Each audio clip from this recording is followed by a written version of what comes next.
Hi అండి, welcome to my channel way to euro vlogs Telugu. ఈ ఛానల్ని తప్పకుండా సబ్స్క్రైబ్ చేసుకోండి. చాలామందికి యూస్ఫుల్ ఇన్ఫర్మేషన్ దొరుకుతుంది. ఈరోజు మనం ఫ్రాన్స్లో ఎడ్యుకేషన్ సిస్టమ్ ఎలా ఉంటుందో తెలుసుకుందాం. సో ఫ్రాన్స్లో బేసిక్గా 2 టైప్స్ ఉంటాయండి స్కూల్స్, ప్రైవేట్ అండ్ పబ్లిక్. మన ఇండియాలో ఉన్నట్లే గవర్నమెంట్ అండ్ ప్రైవేట్ స్కూల్స్ ఉన్నాయి కదా, అదేలాగా ప్రైవేట్ అండ్ పబ్లిక్ ఉంది. అండ్ ఇంకొక టైప్ ఏంటంటే మోస్ట్ కామన్ టైప్స్ ఈ 2 ఉంటాయి. ఇంకొక టైపు ఇంటర్నేషనల్ స్కూల్స్ ఉంటుంది. ఇంటర్నేషనల్ స్కూల్స్ వచ్చి చాలా అన్ని సిటీస్లో అవైలబిలిటీ ఉండదు. కొన్ని పెద్ద సిటీస్ లైక్ ప్యారిస్ లాంటి సిటీస్లో ఇంటర్నేషనల్ స్కూల్స్ కూడా ఉంటాయి. సో ఇక్కడ ఫ్రాన్స్లో 6 ఇయర్స్ అంటే చిల్డ్రన్స్ ఏజ్ వచ్చి 6 ఇయర్స్ నుంచి స్కూల్ అనేది మ్యాండేటరీ అండి. దానికి ముందు వచ్చి ప్రీ స్కూల్ ఉంటుంది. ప్రీ స్కూల్ అనేది పేరెంట్స్ చాయిస్. 100% మ్యాండేటరీగా పంపించాల్సిన అవసరం లేదు పేరెంట్స్, బట్ అందరూ ప్రిఫర్ చేస్తారు, 100% ప్రిఫర్ చేస్తారు. ఎందుకంటే వాళ్ళకి నెక్స్ట్ మ్యాండేటరీగా స్కూల్కి 6 ఇయర్స్ వెళ్ళాల్సి వచ్చినప్పటికీ కొంచెం ఒక 2 to 3 ఇయర్స్ అలవాటు అవుతుంది కాబట్టి స్కూల్ని ప్రీ స్కూల్కి పంపిస్తారు. 3 ఇయర్స్ ఏజ్ నుంచి 5 ఇయర్స్ వరకు ప్రీ స్కూల్కి వెళ్తారు. 6 ఇయర్స్ నుంచి ఎలిమెంటరీ స్కూల్ ఉంటుంది. ఎలిమెంటరీ స్కూల్ వచ్చి మ్యాండేటరీ అనమాట. 6 ఇయర్స్ నుంచి 16 ఇయర్స్ వరకు ఆల్మోస్ట్ 9 ఇయర్స్ ఆఫ్ ఎడ్యుకేషన్ వచ్చి ఫ్రాన్స్లో మ్యాండేటరీ. కంపల్సరీగా ప్రతి పిల్లలు స్కూల్కి వెళ్ళి తీరాల్సిందే. ఎయిదర్ పబ్లిక్ అన్నా ప్రైవేట్ అన్నా ఏదైనా సరే ఒకే కరికులం ఫాలో అవుతారండి. డిఫరెంట్గా అకాడమిక్స్ ఏమి ఉండదు. పబ్లిక్ ప్రైవేట్ అంతా ఫ్రెంచ్ డిజైన్ చేసిన ఎడ్యుకేషన్ సిస్టమ్నే ఫాలో అవుతారు. కాబట్టి అందరూ మ్యాండేటరీగా 6 ఇయర్స్ నుంచి 16 ఇయర్స్ వరకు స్కూల్కి వెళ్ళాలి. సో 3 to 5 ఇయర్స్ ఏజ్ వచ్చి ప్రీ స్కూల్కి వెళ్తారు. 6 to 10 ఇయర్స్ ఏజ్ వచ్చి ఎలిమెంటరీ స్కూల్కి వెళ్తారు. 11 to 16 ఇయర్స్ వచ్చి మిడిల్ స్కూల్కి వెళ్తారు. దాని తర్వాత హై స్కూల్ 15 to 17 ఇయర్స్ వరకు హై స్కూల్ ఉంటుంది. దాని తర్వాత కాలేజ్. సో కాలేజ్ బేసిక్గా మన ఇండియాలో లాగానే మనకి ఇష్టం వచ్చిన సబ్జెక్ట్స్ బేస్ చేసుకొని కాలేజ్ జాయిన్ అవ్వచ్చు.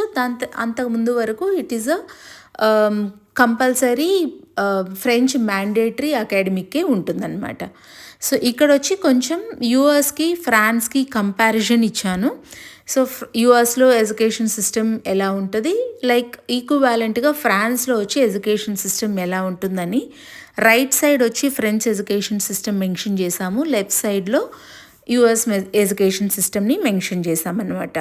ఆల్మోస్ట్ యూఎస్ అండ్ ఫ్రెంచ్ ఒకేలాగా ఉంటుంది. కాకపోతే కొంచెం the way of schooling and కొంచెం వచ్చి ఇక్కడ ఫ్రెంచ్ ప్రిఫరెన్స్ అనేది ఎక్కువ ఉంటుంది. సో ఇక్కడ ఇంగ్లీష్ మీడియం స్కూల్స్ అనేది చాలా చాలా రేర్ అండి. అన్ని స్కూల్స్ వచ్చి ఫ్రెంచ్లోనే ఉంటుంది. అన్ని సబ్జెక్ట్స్ ఆల్మోస్ట్ ఫ్రెంచ్లోనే ఉంటుంది. అండ్ పబ్లిక్ స్కూల్స్ బైకల్చరల్ స్కూల్స్ అని చాలా ఉంటాయి. సో బైకల్చరల్ స్కూల్స్లో ఏంటంటే లైక్ ఫ్రెంచ్ పీపుల్ కాకుండా ఇక్కడ ఇమిగ్రెంట్స్గా రెఫ్యూజీస్గా వచ్చిన వాళ్ళ పిల్లలు ఎక్కువగా చదువుతుంటారు. సో వాళ్ళకు వచ్చి 2 లాంగ్వేజెస్ ప్రిఫర్ చేస్తారు. సపోజ్ ఫ్రాన్స్ జర్మన్ బార్డర్లో ఉండే స్కూల్స్ అన్నీ కూడా సెకండ్ లాంగ్వేజ్ జర్మనీ వస్తుంది. స్పెయిన్ బార్డర్లో ఉండే స్కూల్స్ అన్నీ కూడా సెకండ్ లాంగ్వేజ్ స్పానిష్ వస్తుంది. అలాగే నెదర్లాండ్స్ బెల్జియం బార్డర్లో ఉండే స్కూల్స్ అన్నీ కూడా డచ్ అనేది కంపల్సరీగా సెకండ్ లాంగ్వేజ్ వస్తుంది పబ్లిక్ అంటే బైకల్చరల్ పబ్లిక్ స్కూల్స్లో. అండ్ ప్రైవేట్ స్కూల్స్లో కూడా 3 లాంగ్వేజెస్ ఉండే స్కూల్స్ కూడా ఉన్నాయి. They can choose Spanish, German and French అలాగా కూడా చూస్ చేసుకోవచ్చు.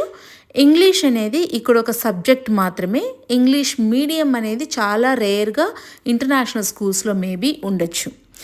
ఇక్కడ వచ్చి ఫ్రాన్స్లో మనకి ఇండియాలో ఎలాగైతే స్టేట్స్ ఉన్నాయో అలాగే ఇక్కడ జోన్స్ ఉన్నాయండి. సో స్టేట్ని ఇక్కడ ప్రావిన్స్ అంటారు. సో కొన్ని ప్రావిన్సెస్ కలిపి ఒక జోన్ కింద వస్తుంది. ఇప్పుడు ఫర్ ఎగ్జాంపుల్ ఇప్పుడు జోన్ బి స్ట్రాస్బర్గ్, మెట్స్, నాన్సీ ఇలాంటి సిటీస్ అన్నీ జోన్ బి కింద వస్తాయన్నమాట. అదేలాగా జోన్ సిలో వచ్చి ప్యారిస్, నెక్స్ట్ వచ్చి మాంట్పిల్లర్ ఇలాంటి సిటీస్ అన్నీ జోన్ సిలో వస్తాయి. అలాగా జోన్ ఏ, బి, సి అనేది ఇక్కడ డివైడ్ చేశారు. సో ప్రతి జోన్కి ఒకేసారి హాలిడేస్ రావు. ఒక్కొక్క జోన్‌కి ఒక్కొక్క హాలిడే వేరియేషన్ ఉంటుంది. కానీ ఫ్రాన్స్‌లో వచ్చి హాలిడేస్ అనేది ఎక్స్‌ట్రీమ్‌లీ హైగా ఉంటాయండి. టోటల్ పర్ ఇయర్‌లో ఆల్మోస్ట్ పిల్లలు 4 మంత్స్ హాలిడేస్‌లోనే ఉంటారు. సో అండ్ మోర్ ఓవర్ ఇక్కడ పబ్లిక్ స్కూల్స్ అయినా, ప్రైవేట్ స్కూల్స్ అయినా 4 డేస్ స్కూల్ మాత్రమే ఉంటుంది. లైక్ మండే, ట్యూస్‌డే వర్కింగ్ ఉంటది. వెడ్నెస్‌డే హాలిడే ఉంటుంది. థర్స్‌డే, ఫ్రైడే వర్కింగ్ ఉంటుంది. అండ్ సాటర్డే, సండే వచ్చి హాలిడేస్ ఉంటుంది. సో ఇది వచ్చి వీళ్ళ స్కూలింగ్ ప్యాటర్న్ అండి. అండ్ ఎవ్రీ సీజనల్ హాలిడేస్ అంటే spring, atom, year end, summer ఇలాగా ప్రతి సీజన్‌కి వచ్చి వీళ్ళకి 15 డేస్ వచ్చి హాలిడేస్ వస్తూ ఉంటాయి. లైక్ ఎవ్రీ 1.5 మంత్ స్కూల్కి వెళ్ళిన తర్వాత నెక్స్ట్ కంటిన్యూస్ 15 డేస్ ఫ్రాన్స్లో హాలిడేస్ ఉంటుంది. బట్ ఈ హాలిడే డేట్స్ స్టార్ట్ అయ్యేది జోన్ వైజ్ స్టార్ట్ అవుతుంది. For example Nancy or Metz, Strasbourg cities ఒక టైమ్ లైన్ నుంచి స్కూల్ వచ్చి హాలిడే స్టార్ట్ అయితే మేబీ ప్యారిస్లో అదే టైంలో స్కూల్స్ వచ్చి వర్కింగ్లో ఉండొచ్చు.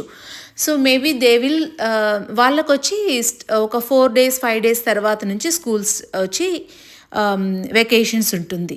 సో ఇక్కడ మెన్షన్ చేసినట్టు వెకేషన్స్ జోన్ వైజ్ ఏ డేట్స్ నుంచి వెకేషన్స్ వస్తాయని ఇక్కడ ఎగ్జాంపుల్ 2025కి 2026కి ఎలా వెకేషన్స్ వస్తాయనేది ఇక్కడ మెన్షన్ చేశామండి. సో బేసిక్గా 15 డేస్ వెకేషన్ నుంచి అక్టోబర్లో 15 డేస్ హాలిడేస్ ఉంటుంది. దాని తర్వాత డిసెంబర్లో మళ్ళీ 15 డేస్ హాలిడేస్ ఉంటుంది. సో డిసెంబర్ హాలిడేస్ వచ్చి ఆల్మోస్ట్ స్కూల్సే కాదండి, ఆల్మోస్ట్ అన్ని కంపెనీస్, ఫ్యాక్టరీస్ ప్రతీదీ కూడా హాలిడేస్లోనే ఉంటుంది. సో 15 డేస్ ఇక్కడ పిల్లలకే కాదు ఎంప్లాయీస్కి కూడా వెకేషనే. It is a mandatory vacation as per government లా.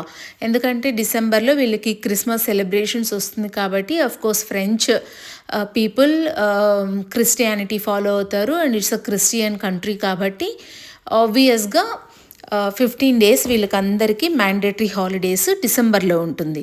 దాని తర్వాత ఫిబ్రవరిలో 15 డేస్ హాలిడేస్ వస్తుంది. ఏప్రిల్లో మళ్ళీ 15 డేస్ హాలిడేస్ వస్తుంది.